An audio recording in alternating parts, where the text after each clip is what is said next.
Last but not least, I want to thank me. I want to thank me for believing in me. I want to thank me for doing all this hard work. I want to thank me for having no days off.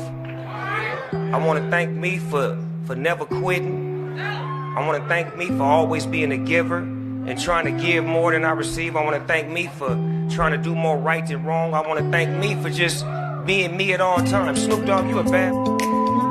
You may have arms and legs, but unless you know three things. Number one, who are you and what your value is?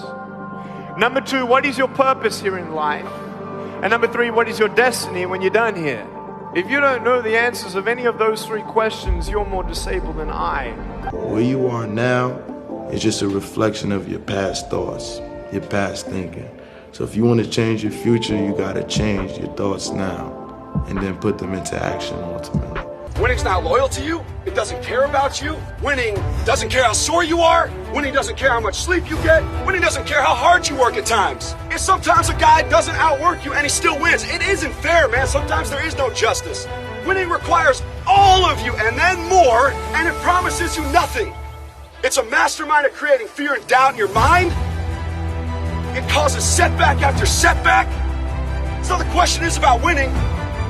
Are you willing to sprint when the distance is unknown? My name is Kobe Bryant. I'm 17 years old. I wasn't invited to parties or friendly gatherings on the weekend. So on Fridays and Saturdays, I would go in my rec room with my basketball and basically dribble myself to sleep. I think that was the best thing that could have ever happened to me, because during those lonely hours in the rec room, I discovered the hunger, the motivation, and the desire to be the best possible basketball player that I could be. It's a great feeling to know that you set a goal for yourself and you were able to reach that goal and to knock it down. Make sure that you are talking to yourself in a way that is loving and supportive. It became clear to me at a certain point in my life, I realized that when I am in crisis, when I have quote unquote f***ed up, my response is, you f***ing idiot. Of course, what did you expect?